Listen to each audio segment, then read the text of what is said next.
সুপ্রিয় ভিউয়ার্স, ভাই বোনদের পক্ষ থেকে দেশের এবং সকল প্রবাসী ভাইদেরকে জানাচ্ছি আন্তরিক শুভেচ্ছা ও অভিনন্দন। আবারও চলে আসছে আপনাদের মাঝে খুব গুরুত্বপূর্ণ একটি ভিডিও নিয়ে। আজকের ভিডিওতে থাকবে এই গরমের দিনে আপনার বাইকের ইঞ্জিন যদি গরম হয় আপনার করণীয় কি, আপনার বাইকের কোন কাজগুলো আপনার করে নিতে হবে। তো চলুন দেখে আসি আজকে ভিডিও। সর্বপ্রথম আপনাদের সাথে শেয়ার করব একটি বাইকের ইঞ্জিন যদি গরম না হয় সেক্ষেত্রে আপনার বাইকটি আপনাকে ভালো পারফরমেন্স দেবে না।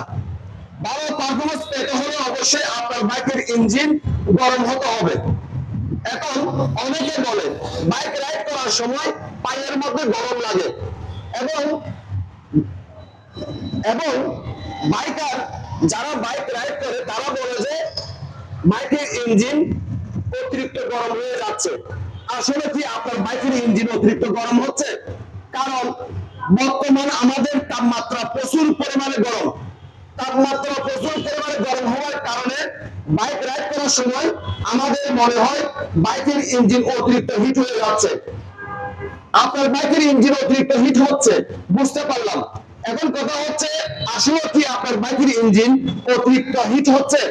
অতিরিক্ত হিট হচ্ছে এটা বোঝার জন্য আমাদের লাগবে টেম্পারেচার মিটার। এখানে আরেকটা বিষয় আপনাদের সাথে শেয়ার করতেছি, সেটা হচ্ছে আপনার বাইকের ইঞ্জিন যদি অতিরিক্ত গরম হয় সেক্ষেত্রে আপনার বাইকটি নিজের থেকে বন্ধ হয়ে যাবে। আপনার বাইকের মধ্যে লাগানো আছে থার্মাল সেন্সর। এই থার্মাল সেন্সরের কাজ হচ্ছে কি, যখন আপনার বাইকটি অতিরিক্ত গরম হবে তখন সিরিয়াল ইউনিটকে বলবে আপনি এসটি কয়েলের কারেন্ট বন্ধ করে দেন। এসটি কয়েল কি করবে, তখন কারেন্ট বন্ধ করে দিবে, আপনার বাইকটি বন্ধ হয়ে যাবে। কমপক্ষে 5 থেকে 10 মিনিট বাইকটি রেস্টে রাখার পর তারপর আপনার বাইকটি স্টার্ট হবে। এর আগে আপনার বাইকটি স্টার্ট হবে না যদি আপনার বাইকের ইঞ্জিন ওভারহিট হয়। এখন আপনাদের সাথে শেয়ার করব আপনার বাইকের ইঞ্জিন কতটুকু পর্যন্ত গরম হতে পারবে। আমাদের শরীরের টেম্পারেচার কত? 98, 99, যদি 100 হয় সেক্ষেত্রে আমাদের গায়ে ডাক্তার বলে যে জ্বর আসছে। ইঞ্জিন অয়েল বাইকের জন্য খুব গুরুত্বপূর্ণ।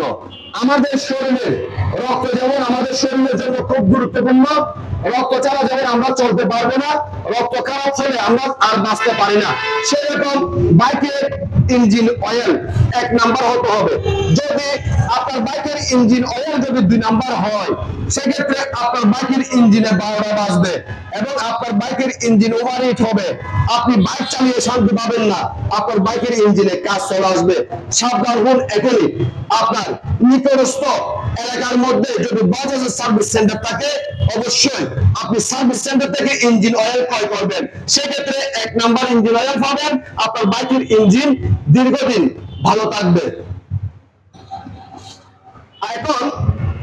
এখন যে বিষয়টি আপনাদের সাথে শেয়ার করবো সেটা হচ্ছে আপনার বাইকে যদি অয়েল ফিল্টার থাকে অবশ্যই ইঞ্জিন অয়েল পরিবর্তন করার সময় আপনার বাইকের অয়েল ফিল্টার পরিবর্তন করবেন। অয়েল ফিল্টারের কারণে আপনার বাইকের ইঞ্জিন সিজ করতে পারে। অয়েল ফিল্টারের কারণে আপনার বাইকের ইঞ্জিন ওভারহিট হবে। অয়েল ফিল্টারের কারণে আপনার বাইকের পারফরম্যান্স কমে যাবে। তো ভালো পারফরম্যান্স পাওয়ার জন্য অবশ্যই আপনার বাইকের ইঞ্জিন অয়েল পরিবর্তন করার সময় আপনার বাইকের অয়েল ফিল্টার পরিবর্তন করবেন যদি আপনার বাইকের মধ্যে যদি অয়েল ফিল্টার থাকে। 5 নম্বরে যে বিষয়টি আপনাদের সাথে শেয়ার করব সেটি হচ্ছে আপনার বাইকের ক্লাচ প্লেট। সেটি হচ্ছে আপনার বাইকের ক্লাচ প্লেট। বাইকের এনার্জি, যখন আপনার শরীর দুর্বল হবে তখন আপনি ডাক্তারের কাছে যাবেন। তখন ডাক্তার আপনাকে কি করবে, আপনার শরীরের এনার্জি ফিরে আসার জন্য আপনাকে ভিটামিন প্রয়োগ করবে, আপনাকে ক্যালসিয়াম প্রয়োগ করবে। যখন আপনি নিয়ম মাফিক আপনি ভিটামিন এবং ক্যালসিয়াম খাবেন আপনার শরীরের মধ্যে পুনরায় এনার্জি ফিরে আসবে। একই সিস্টেমে কাজ করে বাইকের ক্লাচ প্লেট, বাইকের এনার্জি। যখন আপনার বাইকের ক্লাচ প্লেট দুর্বল হবে আপনার বাইকের শক্তি কমে যাবে, বাইক চালিয়ে শান্তি পাবেন না, ইঞ্জিন ওভারহিট হবে। সেজন্য আপনার কি করতে হবে, যদি আপনার বাইকটি ওভারহিট হয় আপনার বাইকের ক্লাচ প্লেট আপনার চেক করতে হবে। বানিয়ার স্কেল দিয়ে আপনার বাইকের ক্লাচ প্লেটের ফিটনেস কত আছে, আপনার আপনার বাইকের ক্লাস প্লেটের ফিটনেস চেক করতে আপনার লাগবে বানিয়ার স্কেল। বানিয়ার স্কেল দিয়ে যখন আপনার বাইকের ক্লাস প্লেটের ফিটনেস চেক করবেন, সেক্ষেত্রে 2.8 রাখতে হবে। যখন 2.8 এর নিচে চলে আসবে, আপনার বাইকের এনার্জি, আপনার বাইকের ক্লাস প্লেট পরিবর্তন করতে হবে। যদি 2.8 থাকে, যদি 2.8 এর উপরে থাকে, সেক্ষেত্রে আপনার বাইকের ক্লাস প্লেট ভালো আছে, ক্লাস প্লেট পরিবর্তন করার কোনো দরকার হবে না। ইঞ্জিন গরম হওয়ার পিছনে এখন যে বিষয়টি আপনাদের সাথে শেয়ার করব, সেটি হচ্ছে আপনার বাইকের চাকা। আপনার বাইকের চাকা যদি জ্যাম থাকে, সেক্ষেত্রে আপনার বাইকের ইঞ্জিন ওভারহিট হয়ে যাবে। আপনি বাইকটা এভাবে ডাবল স্ট্যান্ড করবেন, ডাবল স্ট্যান্ড করে বাইকের চাকা ঘুরিয়ে রাখবেন, বাইকের চাকা ফ্রি ভাবে ঘুরতেছে কিনা। যদি ফ্রি ভাবে না ঘুরে, সেক্ষেত্রে আপনি সাথে সাথে সার্ভিস সেন্টারে যোগাযোগ করবেন, অথবা ভালো কোনো মেকানিককে দেখাবেন। আপনার বাইকের চাকা ফ্রি করে নেবেন।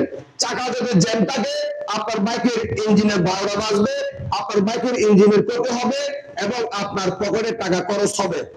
আপনার পকেটের টাকা খরচ না হওয়ার জন্য, আপনার বাইকের ইঞ্জিন দীর্ঘদিন ভালো থাকার জন্য, আজকে আপনার বাইকের ইঞ্জিন যদি ওভারহিট হয়, সেই বিষয়ে অনেকগুলি বিষয় আপনাদের সাথে শেয়ার করছি।